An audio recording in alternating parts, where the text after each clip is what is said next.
7월 7일에 태어난 한 여자 아기가 있었습니다. 이 아이가 태어날 때부터 얼굴 반쪽이 붉은 점으로 다 뒤덮여 있었습니다. 이 아이의 부모님은 이 아이를 결국 버렸고요. 아이가 보육원에서 자라나게 됩니다. 보육원 선생님은 이 아이의 이름을 희아 이렇게 붙여 주었습니다. 가장 기쁘고 가장 아름다운 삶을 살라라고 하는 소망을 가지고 그런 이름을 붙여 준 것이죠. 처음에는 자신의 모습이 그렇게 이상하다 이렇게 생각하지 않았습니다. 그런데 초등학교 3학년 때 친구들이 자기의 얼굴을 그릴 때 귀신처럼 또 괴물처럼 그리는 모습을 보고 이 아이가 충격을 받게 됩니다. 자신을 부를 때 아수라백작, 괴물 이렇게 부르니까요. 얼마나 속이 상하고 그게 충격이 되고 상처가 됐는지 모릅니다. 그리고 나서부터는 도통 고개를 들고 다니지를 못했다는 거죠. 그리고 한 번도 보지 못했던 엄마에게 혼잣말로 이런 이야기를 합니다. 엄마, 나 사람 맞아? 이렇게 혼잣말로 질문했다고 합니다. 자, 어떤 모습이었을까요? 한번 사진을 보겠습니다. 어릴 때 사진 모습이 저런 모습인데요. 어릴 때는 그렇게 많이 티가 나지 않는 것 같아요. 한 장 더 사진을 보여주시죠. 성장하고 나서 얼굴에 저런 상처, 점, 흉터가 많은 모습이 됐습니다. 저런 모습, 저런 외모를 가지고 이 세상을 살아간다라고 하는 것이 결코 만만치 않았을 것이다 라고 하는 생각이 듭니다. 여러분 어떠십니까? 우리가 인생을 살아가는 동안 물론 저렇게 심각하지 않다고 할지라도 우리도 적지 않은 인생의 문제들, 아픔들을 가지면서 살아가지 않습니까? 내 힘으로는 풀지 못하는 인생의 문제들, 또 나를 찌르고 나를 힘들게 하는 마음의 상처들을 안고 살아가게 될 때가 참 많습니다. 다른 사람들의 인생을 보면 그렇게 힘든 것 같지 않은데 유독 왜 이렇게 내 인생은 힘들까 그런 생각들이 들 때가 있죠. 우리 교우들 가운데서도 건강의 어려움, 또 경제적인 어려움, 관계의 문제, 가정의 문제, 여러 가지 힘든 일들로 인해서 차가워진 날씨에 부는 한파보다도 더 매서운 인생의 한파를 경험하면서 살아가고 계시는 우리 교우들도 있으십니다. 오늘 우리가 읽었던 본문의 말씀 속에서도 바로 이런 큰 상처를 안고 살아가는 한 부부 이야기를 들려주고 있습니다. 그 사람이 바로 사가랴와 엘리사벳이라고 하는 사람이죠.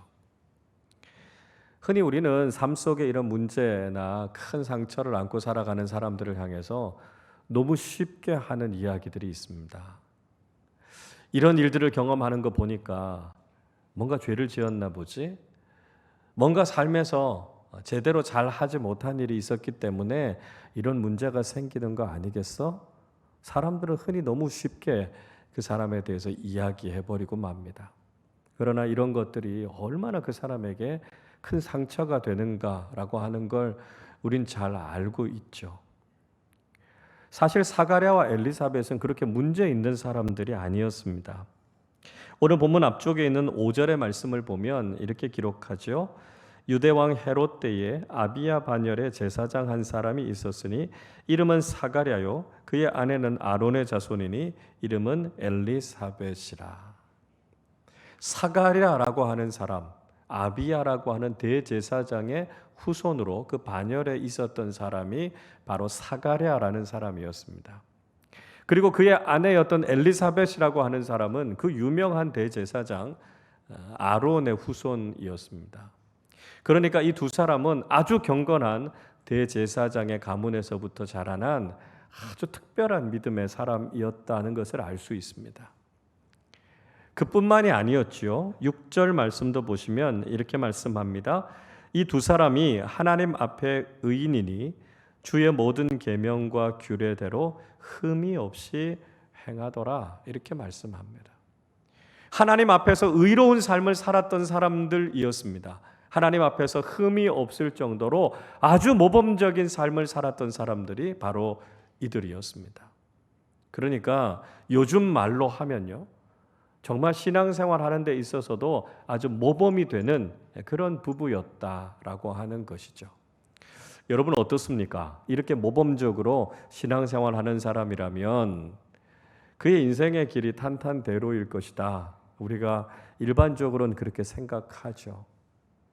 그러나 사가랴의 가정에 굉장히 심각한 문제가 있었다는 것을 말씀하고 있습니다.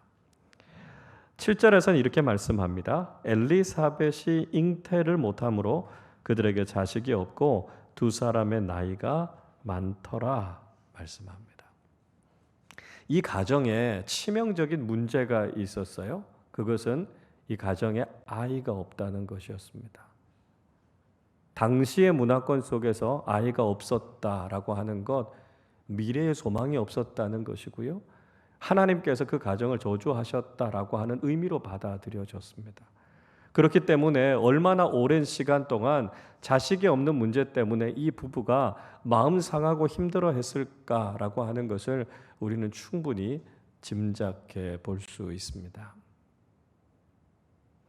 여러분, 때로는 믿음의 삶을 살아가는 우리의 삶 속에도 이런 아픔과 문제들이 있을 때가 있습니다.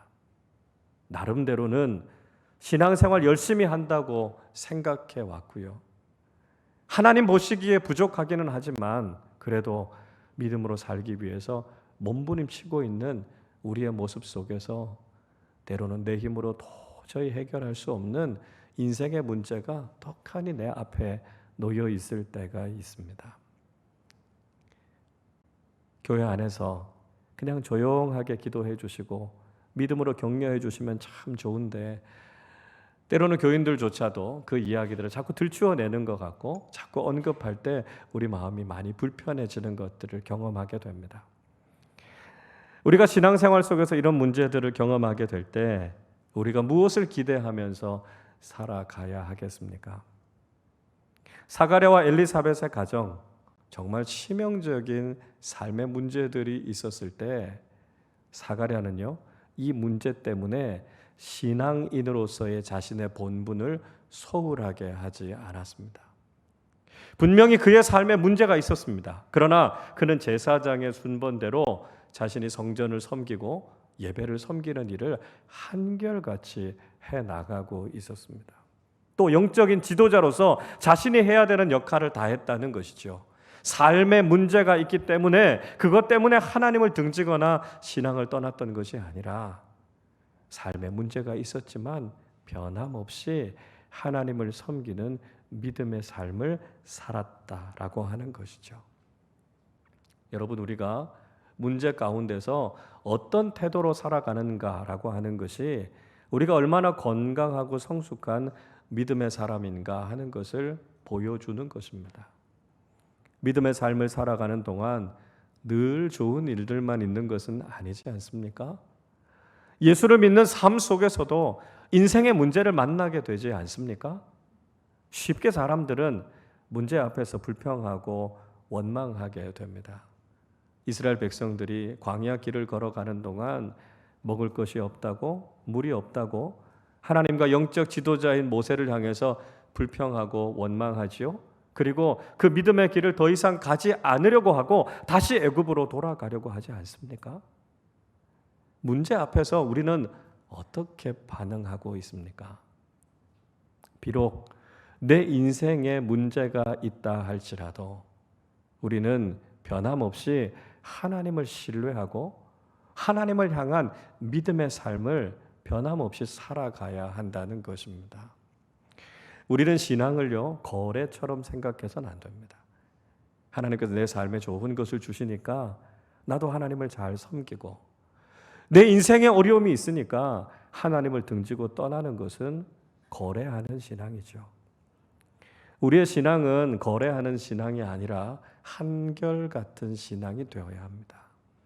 내 삶에 좋은 일이 있든지 때로는 어려운 일들이 있든지 하나님께서 우리의 삶을 선하게 인도해 주실 것을 믿고 한결같은 믿음 가지고 살아가는 우리 모두가 되실 수 있기를 바랍니다. 사가랴는요, 거기에서 멈추지 않았습니다. 자, 오늘 본문 13절 말씀인데요. 우리 13절을 같이 읽어보겠습니다.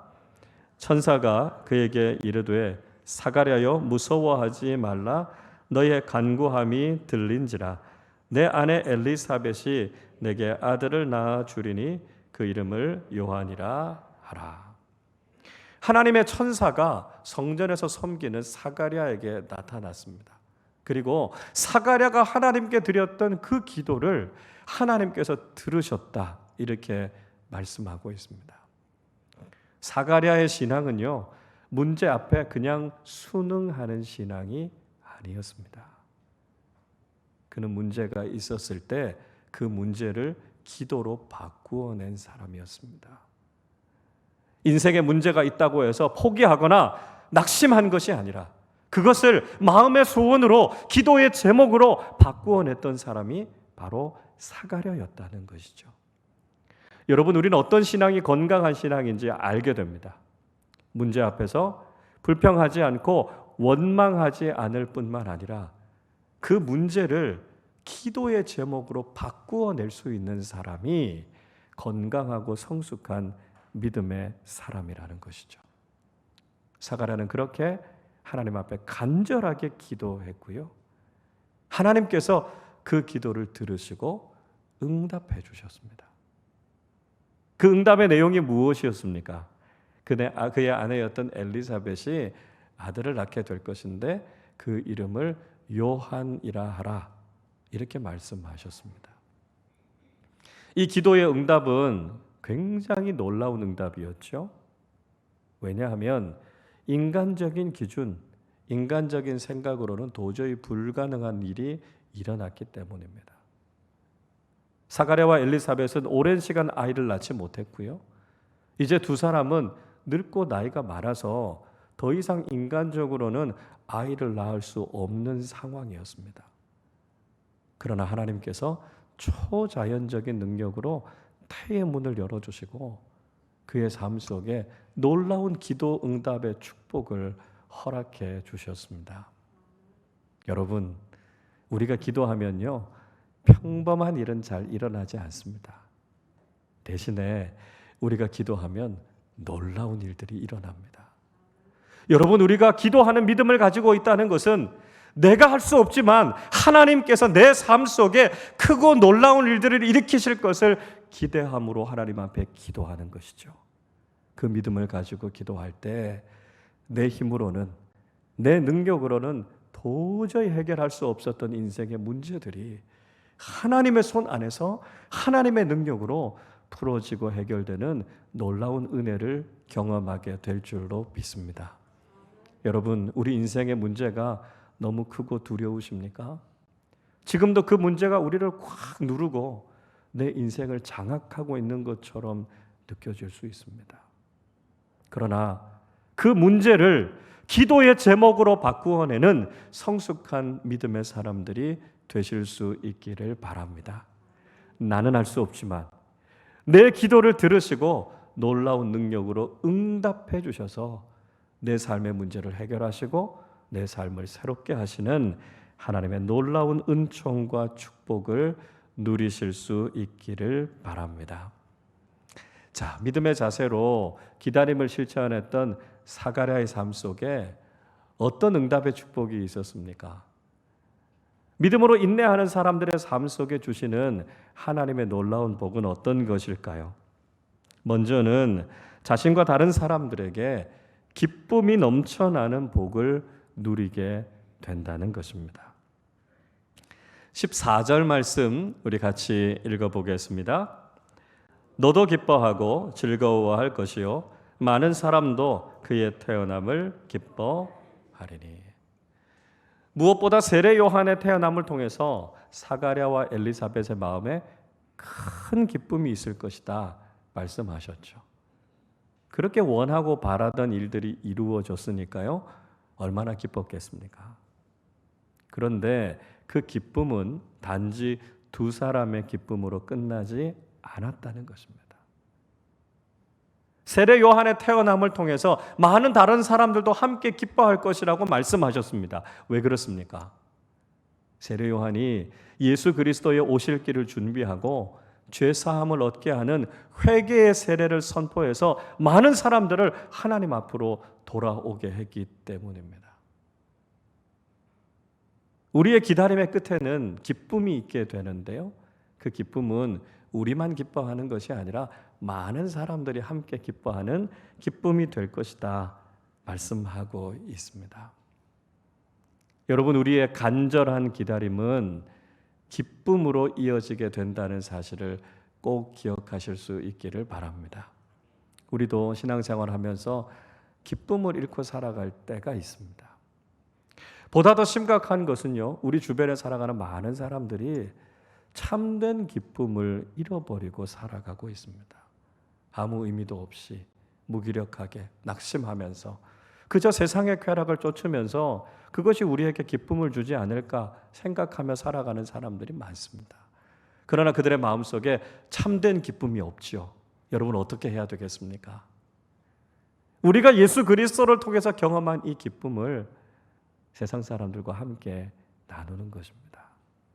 주님께서 주시는 기쁨은 워낙 크고 놀라워서요, 우리도 기뻐하게 되지만 이 기쁨이 많은 사람들에게로 흘러가게 된다는 것입니다.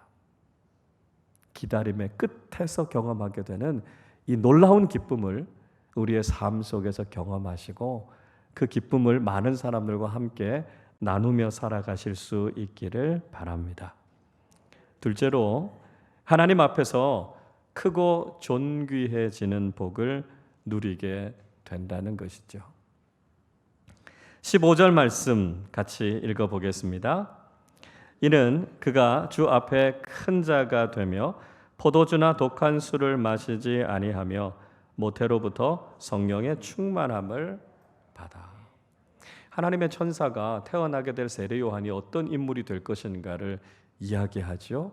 하나님 앞에서 크고 존귀한 인생이 될 것이다, 이렇게 말씀하고 있습니다. 여러분, 우리는 우리 자신의 삶과 또 우리 자녀들의 삶이 세상에서 큰 인생, 존귀한 인생이 되기를 바라죠. 세상적인 성공을 누리기를 간절히 바랍니다. 세상적으로 커지고 세상적으로 성공을 누리는 것도 귀한 일이라면 하나님 앞에서 큰 인생이 되고요, 하나님께서 칭찬하실 만한 인생이 된다라고 하는 것 얼마나 큰 복이겠습니까? 하나님께서 세례 요한을 통해서 바로 이런 위대한 인물이 되게 하시겠다는 것입니다. 그리고 그를 통해서 많은 사람들을 하나님 앞으로 돌아오게 하시겠다, 그 귀한 사명을 감당하는 사람이 되게 하시겠다, 이렇게 말씀하고 있습니다.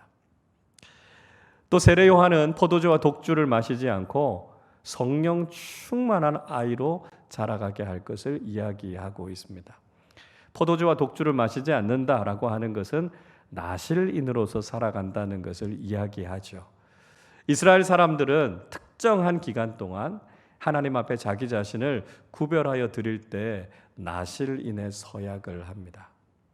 포도주와 독주를 마시지 않고요, 머리에 칼을 대지 않고요, 시체를 가까이 하지 않는 이 거룩한 삶을 통해서 자기 자신을 하나님 앞에 드리는 것이죠. 그런데 세례 요한은 일평생 동안 나실인의 삶을 살게 됩니다.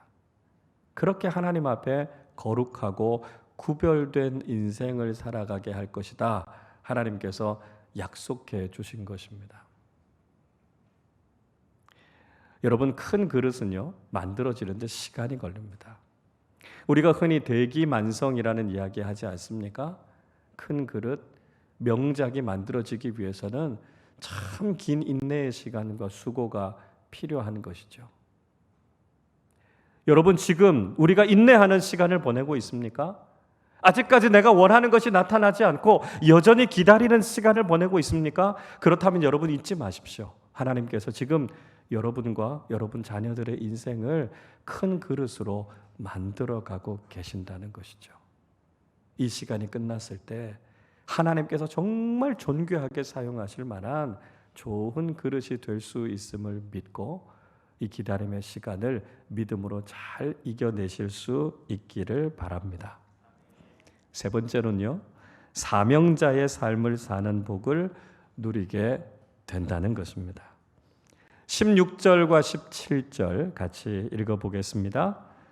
이스라엘 자손을 주 곧 그들의 하나님께로 많이 돌아오게 하겠습니다. 그가 또 엘리야의 심령과 능력으로 주 앞에 먼저 와서 아버지의 마음을 자식에게 거스르는 자를 의인의 슬기에 돌아오게 하고 주를 위하여 세운 백성을 준비하리라.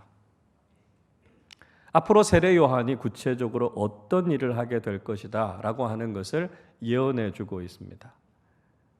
하나님의 곁을 떠났던 많은 사람들을 하나님께로 돌아오게 할 것이다 말씀하죠. 돌아오게 한다라고 하는 말은 회개하게 한다는 것을 의미합니다.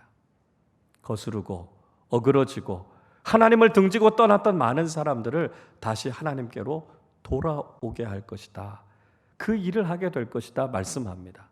그런데 그 일을 하려면요, 엄청난 능력과 영성이 있어야 되지 않겠습니까? 그래서 그에게 엘리야의 심정과 능력을 줄 것이라고 말씀합니다. 엘리야 정도의 영성은 돼야, 엘리야 정도의 능력이 되어야 하나님을 떠났던 민족들을 하나님께로 돌이키는 영적인 지도자의 역할을 감당하지 않겠습니까? 그래서 하나님께서 그에게 놀라운 능력을 주셔서 하나님을 떠났던 백성들을 하나님께로 이끌고 돌아오는 놀라운 일들을 이루게 될 것이라고 말씀합니다.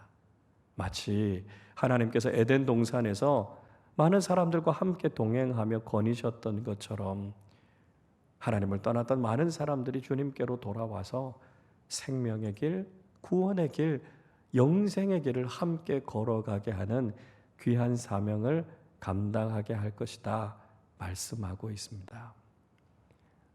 여러분, 하나님께서 우리에게 기다림의 시간을 허락하시는 이유는 우리로 하여금 사명을 깨닫게 하시기 위함입니다.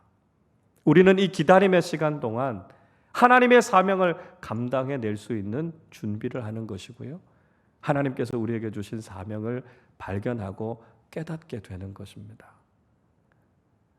하나님을 위해서 일하고자 하지만 준비되지 않으면 하나님 앞에 쓰임 받을 수 없습니다.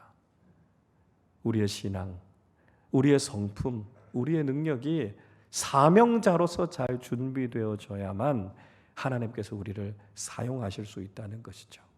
그래서 이 기다림의 시간 동안에 우리는 하나님께서 주시는 새로운 사명을 발견하게 되는 것입니다. 이번 대림절을 통해서 하나님께서 우리에게 주신 새로운 사명을 우리 모두가 발견하실 수 있기를 바랍니다. 여러분, 오늘 예배에 들어오시면서 작은 봉투를 하나 받으셨지요?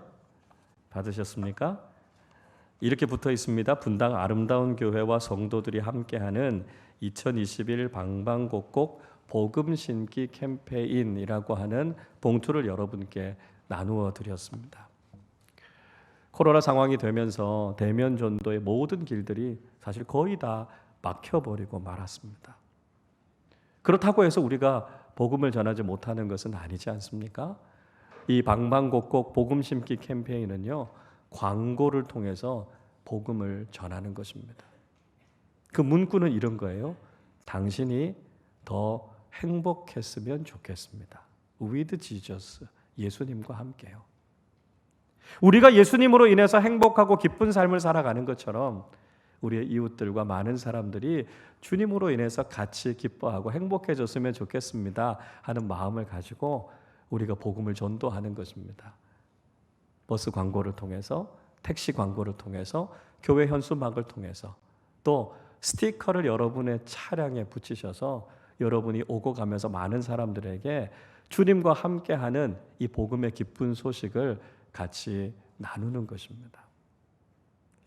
우리의 이웃들에게, 우리가 직접 만나서 복음을 전하기 어려운 우리의 이웃들에게 이 광고를 통해서, 이 스티커를 통해서 우리가 복음을 전하는 삶을 살아가는 것이죠. 이 대림절 4주 동안 여러분이 캠페인에 함께 동참해 주시기를 바랍니다. 또 현수막과 포스터에 QR코드를 찍으시면 복음의 전함이라고 하는 홈페이지로 연결이 됩니다. 그리고 그것을 통해서 우리 이웃들이, 또 우리 가족들이 복음의 메시지들을 들으실 수 있습니다. 목사님들을 통해서 기독교 교리에 대한 설명도 들을 수 있고요. 신앙생활하면서 궁금했던 내용들도 그 홈페이지에 들어가서 들을 수 있습니다. 저도 인간은 왜 죄인인가 라고 하는 한 파트를 영상으로 찍어서 복음의 전함 홈페이지에 올라 있습니다. 우리가 직접 복음을 다 설명하기 어려울 때 그 홈페이지를 통해서 우리의 이웃들이 복음을 한번 들어볼까? 이렇게 초청하고요. 사람들에게 복음을 전하는 삶을 살아가는 것이죠.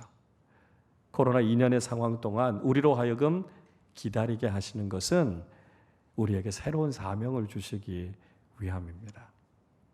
우리가 사랑하는 사람들과 복음을 전해야 되는 사람들에게 이 복음의 전함, 이 홈페이지를 통해서 또 이 스티커를 통해서 주님께서 주시는 기쁨과 사랑을 함께 나눌 수 있는 일에 여러분 동참해 주시기를 부탁을 드립니다. 제가 설교의 서두에 얼굴 반쪽에 붉은 점을 가지고 있는 김희아 집사님 이야기를 들려드렸습니다. 이 김희아 집사님이 그 기다림의 시간들, 그 상처와 아픔의 시간들을 믿음으로 잘 견뎌내며 인내하셨습니다. 물론 처음에는 그러셨다 그래요. 자기 손이 지우개가 돼서 이렇게 얼굴을 지우면 그 붉은 점이 좀 없어지게 해 주십시오. 그렇게 하나님 앞에 기도하셨다는 거죠. 그런데 그런 과정 속에서 이 김희아 집사님이 하나님을 깊이 만나게 됩니다. 어떤 하나님을 만나게 됐냐 하면요. 자신보다 더 많이 울고 계시고 자신보다 더 많이 눈물을 흘리시는 하나님을 만나게 됩니다. 그리고 나서 이 김희아 집사님이 하나님께 이렇게 다짐하며 기도하게 됩니다. 하나님, 다시는 내 얼굴 때문에 하나님 눈에 눈물 흘려드리게 하지 않을게요. 이제는 제 얼굴 가지고 내가 절망하고 낙심하는 것이 아니라 오히려 더 기뻐하고 감사하는 삶을 살겠습니다. 그렇게 다짐했습니다. 그리고 하나님께서 그 마음에 있는 상처와 아픔을 치유해 주셨어요. 물론 시련은 그렇게 쉽게 끝나지 않았습니다. 붉은 점이 없는 반대쪽 얼굴에 코 종양 수술을 하다가 이 반대쪽 얼굴도 함몰이 됐습니다. 그래서 피부 이식을 하게 됐고요. 선명한 칼자국과 또 일그러진 모습을 갖게 됐습니다.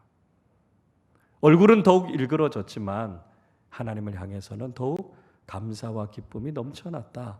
김희아 집사님은 그렇게 고백하고 있습니다. 그렇게 믿음의 삶을 살았기 때문일까요? 하나님께서 이 김희아 집사님에게 귀한 선물을 주셨습니다.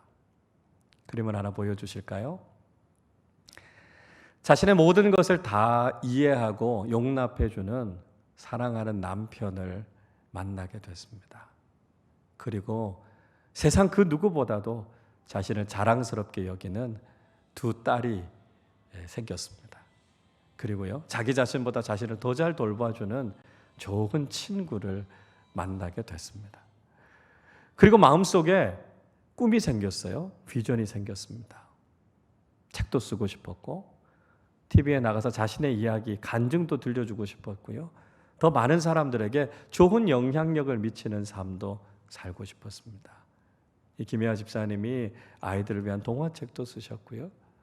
자신의 이야기, 간증을 담은 간증집도 내셨고 지금은 스타 힐링 강사로 많은 사람들에게 위로와 소망을 전하는 아주 훌륭한 강사로 하나님의 사람으로 귀하게 쓰임받고 있습니다. 여러분 누구에게나 기다림의 시간은 참 고통스럽고 어렵습니다. 내가 원하는, 내가 바라는 일들이 아직 이루어지지 않고 여전히 기다리며 인내하는 시간을 보낸다라고 하는 것은 쉽지 않은 일이죠. 그러나 그런 문제 속에서도 사가랴가 신앙인으로서의 본분과 사명을 잊지 않았던 것처럼 40년간 긴 어둠의 터널을 통과하는 것 같은 그 인내의 시간을 보냈지만 결국 하나님께서 김희아 집사님을 통해서 놀라운 꿈과 비전을 이룬 것처럼 우리도 믿음으로 인내하고 끝까지 기다리는 삶을 살아갈 때 그 기다림의 끝에 하나님께서 주시는 놀라운 은혜와 복을 경험하게 될 줄로 믿습니다. 하나님께서 우리에게 주시는 기쁨과 존귀함과 사명을 발견하고 주님께서 주시는 귀한 사명자의 인생을 살아가는 우리 모두가 되실 수 있기를 바랍니다. 주님의 오심을 기뻐하면서 주님의 다시 오심을 기다리는 이 대림절 첫 번째 주일에 복음으로 인해서 우리에게 주신 그 놀라운 기쁨과 은총을 우리가 누릴 뿐만 아니라 주님이 주시는 그 기쁨, 그 복음의 은혜를 깨닫지 못하고 알지 못하는 많은 사람들에게 주님의 사랑, 주님의 복음, 주님의 기쁨을 증거하고 나누며 살아가는 우리 모두가 되시기를 주님의 이름으로 축원합니다.